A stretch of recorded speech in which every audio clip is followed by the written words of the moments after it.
Assalamualaikum warahmatullahi wabarakatuh. Selamat pagi teman-temanku dan Bapak dosen.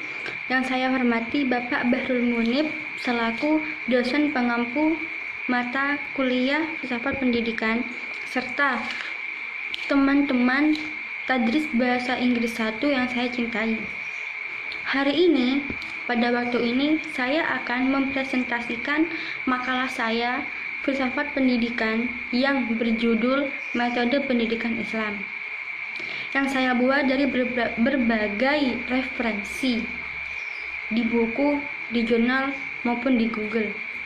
Baik, sebelum mengarah kepada presentasi apa pengertian metode pendidikan Islam, macam-macam metode, dasar-dasar metode, dan ruang lingkup, sebelumnya mari kita mengetahui dulu apa itu arti pengertian dari filsafat. Filsafat adalah suatu studi tentang seluruh fenomena kehidupan yang dilalui dan pemikiran manusia secara kritis dan dijabarkan dalam konsep mendasar dan mendalam. Jadi, filsafat ini mengajak kita untuk berpikir secara mendalam, kritis, dan logis.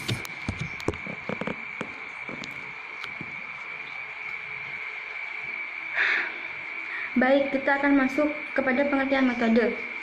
Metode dari segi bahasa, kata metode berasal dari dua kata, yaitu meta dan hodos. Meta yang mempunyai arti melalui dan hodos yang mempunyai arti jalan. Menurut Al-Rasyidin, maka metode dapat dimaknai sebagai jalan atau cara yang harus dilalui untuk mencapai suatu tujuan, atau cara dan jalan yang dilalui untuk mencapai suatu maksud yang dituju. Dalam KBBI, Kamus Besar Bahasa Indonesia, kata metode dapat diartikan sebagai cara yang telah teratur dan terpikir baik untuk mencapai suatu maksud, atau cara dan jalan yang telah teratur dan terpikir untuk mencapai suatu maksud yang dituju. Nah, berarti kan dapat disimpulkan bahwa metode pendidikan Islam adalah jalan atau cara yang teratur dan terpikir dengan baik, tertata dengan baik untuk mencapai suatu tujuan yang sedang dituju atau maksud yang sedang dituju.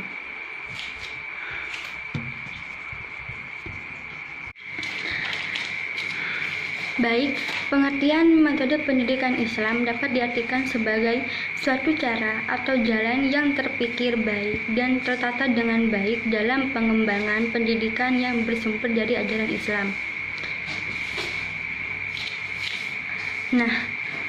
Nah, untuk lebih memahami dengan mendalam, akan saya sebutkan beberapa pendapat menurut para ahli dalam hal ini. 1. Ahmad Tafsir. Pendapat ini, Ahmad Tafsir berpendapat mendefinisikan sebagai suatu cara yang paling tepat dan cepat dalam mengajarkan mata pelajaran.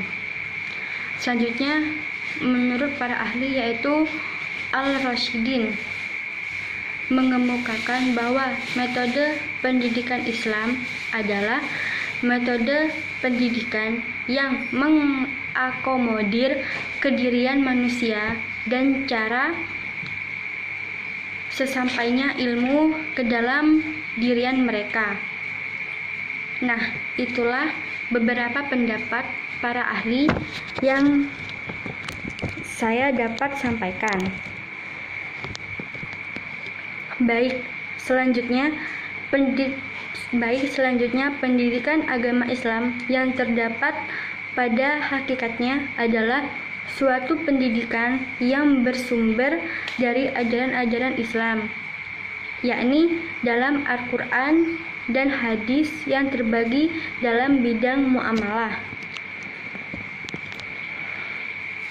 Baik, Dalam hal ini, Dr. Muhammad Al-Jamali berpendapat bahwa pendidikan agama Islam adalah upaya dalam pengembangan serta mendorong dan mengajak para manusia dan para peserta didik lebihnya untuk lebih maju dan berlandaskan nilai-nilai tinggi dan kehidupan yang mulia. Selanjutnya yaitu kita beralih ke ruang lingkup filsafat. Jadi pengertian kita ke ruang lingkup filsafat. Ruang lingkup filsafat yaitu filsafat lembaga pendidikan, proses pembelajaran, metode pembelajaran, dan strategi pembelajaran, serta kepustakaan, evaluasi pendidikan, dan alat-alat pendidikan yang perlu kita gunakan dalam pembelajaran. Baik, selanjutnya akan dijelaskan dasar metode pendidikan Islam. Kali ini saya akan membahas tentang dasar-dasar metode pendidikan Islam adalah Al-Quran dan hadis.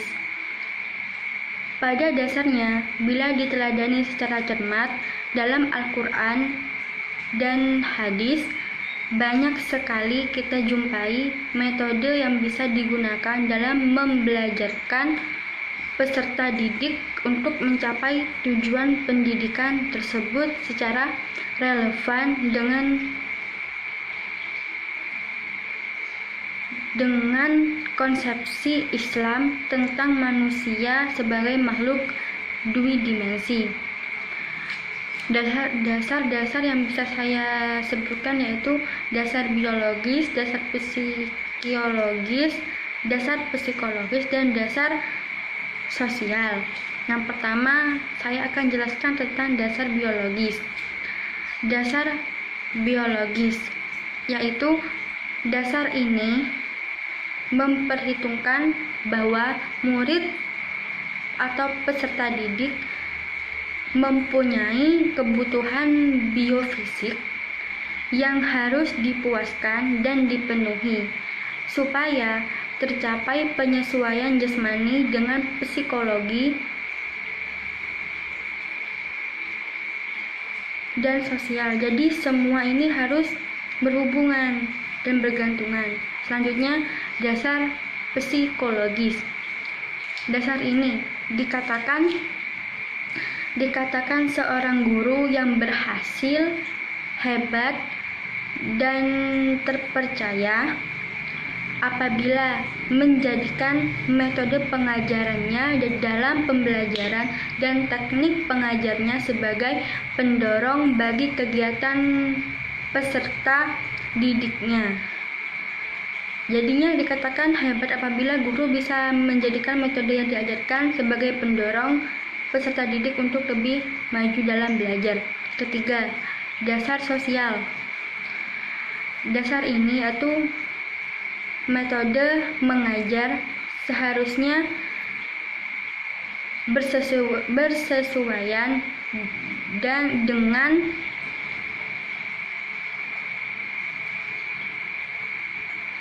masyarakat dan tradisinya.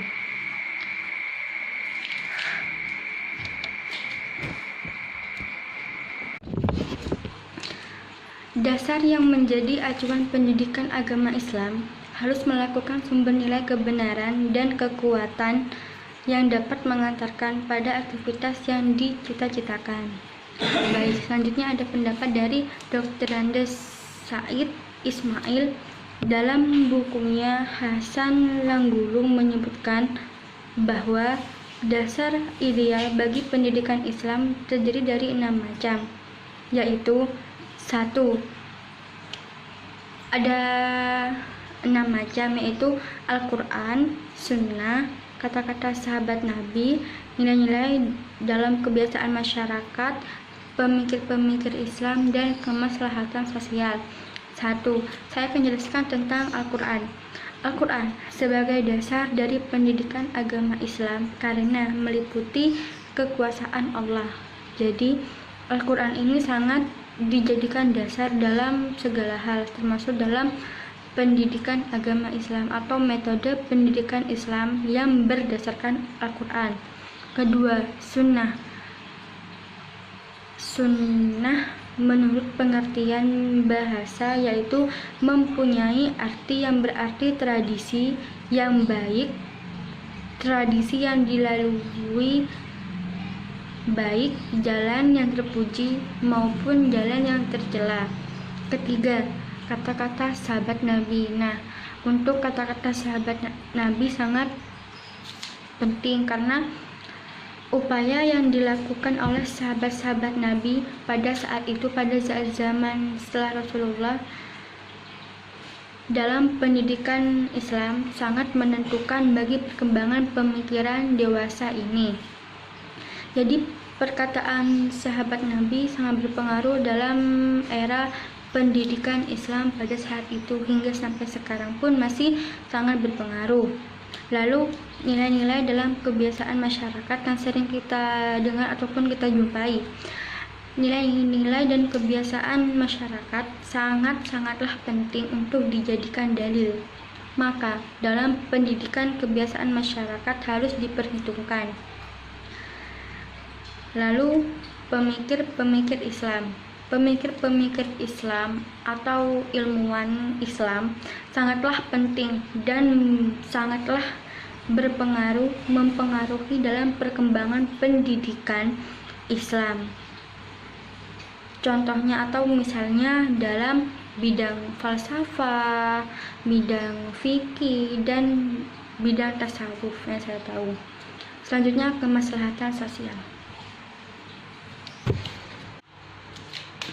Baik, selanjutnya prinsip metode pendidikan Islam, yaitu ada beberapa prinsip metode pendidikan Islam.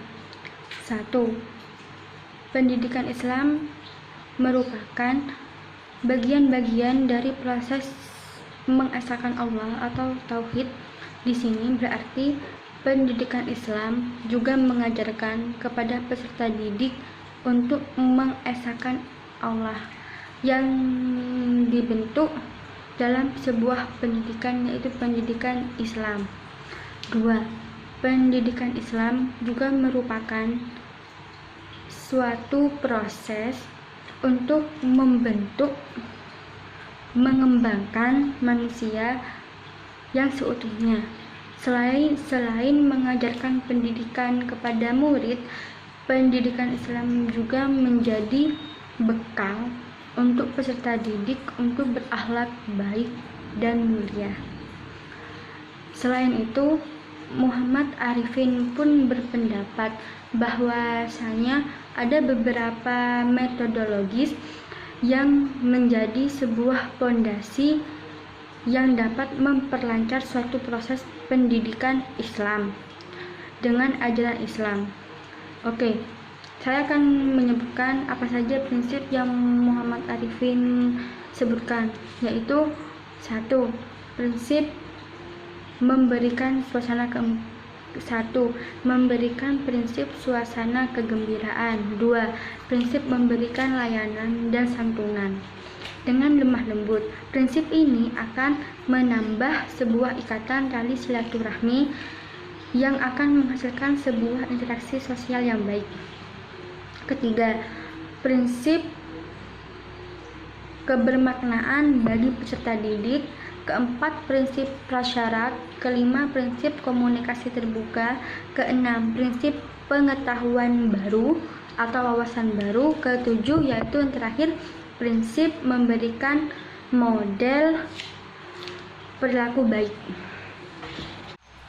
Baik, selanjutnya metode pendidikan Islam. Metode pendidikan Islam mempunyai berbagai metode, yaitu 1. Metode teladan. 2. Metode kisah-kisah. 3. Metode nasihat. 4. Metode ceramah. 5. Metode diskusi. Dan yang terakhir yaitu metode spekulatif dan kontemplatif. tetapi yang paling sering digunakan yaitu metode teladan, metode kisah-kisah, metode nasihat, metode ceramah, dan metode diskusi. Yang saya tahu hanya itu. Terima kasih. Sekian itu yang bisa saya jelaskan. Mohon sanggahannya. Wassalamualaikum warahmatullahi wabarakatuh.